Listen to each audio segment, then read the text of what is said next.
Hello po, Earth Sign, Capricorn, Taurus, and Virgo. Kumusta po kayong lahat? Okay, so Earth Sign, maraming salamat po sa walang sawang pagsubaybay sa ating pong daily horoscope. And kung ikaw ay bago pa lang sa ating channel, mag-subscribe na po kayo. And i-click mo na rin yung ating notification bell para lagi kang updated sa ating mga bagong upload. Okay, so Earth Sign, tignan natin ano ba yung focus ng energy mo ngayon. Ayan, pasensya na guys, no? Sinipon ako bigla, tas biglang ang sakit talaga ng lalamunan ko. Nahawa kasi ako. Ay, mag-ingat tayo guys, no? Parang uso yung ubot-sipon ngayon.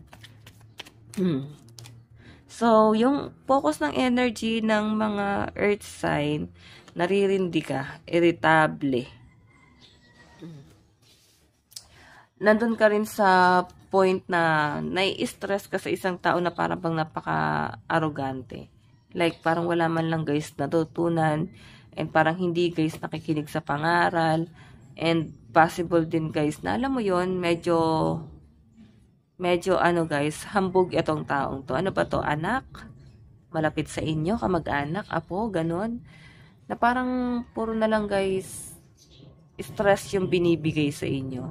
So, nakikita ko sa inyo guys, naririndi ka na. Okay, pwedeng paulit-ulit na problema na ino-open sa inyo. So, pinapakita sa akin guys, naririndi ka na sa paulit-ulit na problema. Kasi wala ka rin naman guys magawa eh.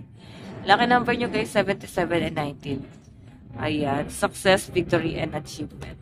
Okay? Okay, so earth sign, alam mo parang ikaw na lang yung parang mananawa. Pero sa pinapakita sa akin kasi guys, hindi ka mananawa talagang mangaral ng mangaral. Kasi gusto mo talaga guys na maituwid yung taong yun. So, mapifeel mo kasi na parang hindi kayo nagkakasundo. And nai-stress ka na rin guys sa pinagdadaanan nitong taong to. Na parang hindi siya guys umuusad sa buhay.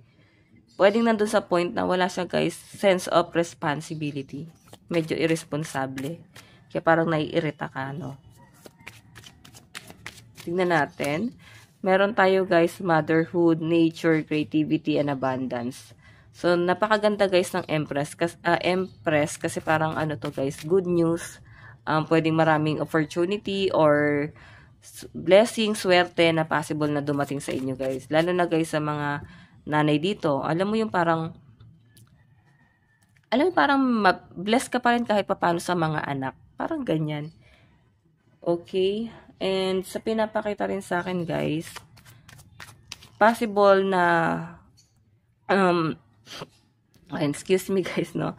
Possible din kasi na kuminalas ka sa asawa, parang swerte ka talaga sa mga anak. Okay? Yun nga lang guys, hindi man lang guys nagkaroon talaga ng direksyon. Tignan po natin, meron tayong friendship, joy, celebration, and merriment. So baka meron kayong pupuntahang birthday party, kasal.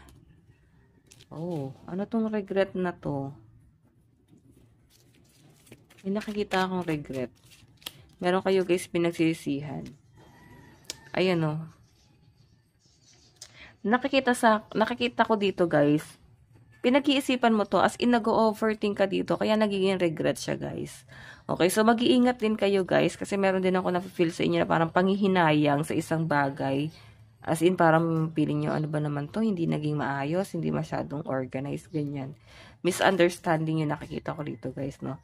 Lalo na pagdating sa paglabas ng pera, siguro sa responsibilidad or kung naglabas ka ng pera, parang nandun sa point na medyo nairita ka rin, no? Siguro dun sa katransaction mo kasi hindi, guys, maganda yung service.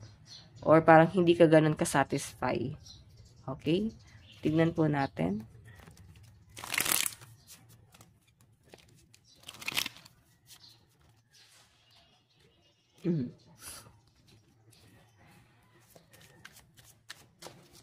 Meron po tayong, nakikita ko guys, yung pagiging, sa mga magulang dito guys, no?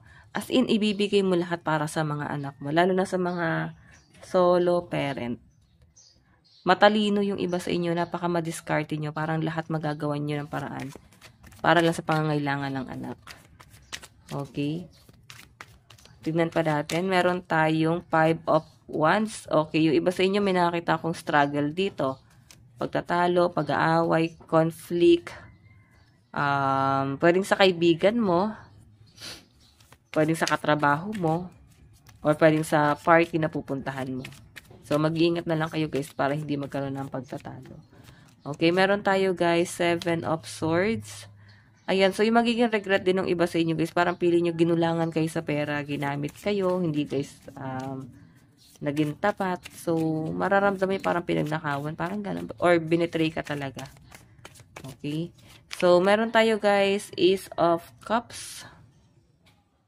Overflowing. Actually guys, na nakikita ko rito. Ano siya, The Hermit kasi, parang meron kang pinag-iisipan, parang ka nasa loob ng kuweba, tapos nag-iisip ka lang doon.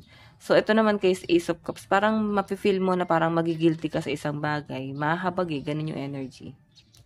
Okay, so, hayan guys, sa pinapakita sa akin guys, meron kang pag-iisipan dito. Pwedeng pagod mo to eh. Napapagod ka na ba sa isang tao? Napapagod ka na bang umintindi sa isang tao? Siguro ito yun, no? Yung paulit-ulit na lang guys, nagde-demand ng problema sa inyo. Parang wala naman guys ka-sense eh. Parang wala naman guys patutunguhan. So parang ang energy mo kasi earth sign is mag-move on na tayo dyan. Tapos na eh.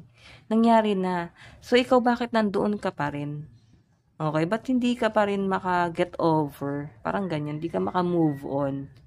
So, ikaw bilang isang concerned citizen, gusto mo talaga guys tulungan tong taong to na maka-recover. Pero hindi siguro talaga guys nangyayari. Okay? Or, alam mo yon, parang wala siyang ginagawang tulong sa sarili niya. So, siguro ang gagawin mo na lang dito, hayaan mo na lang. Hayaan mo na to. Kasi ikaw, tumulong pero siya naman guys, ay yung tulungan yung sarili niya. Tignan natin guys, advice. Meron tayong attune to the divine. Okay, so ayan guys, relax lang daw kayo. Pwedeng merong magandang mangyayari pa, okay?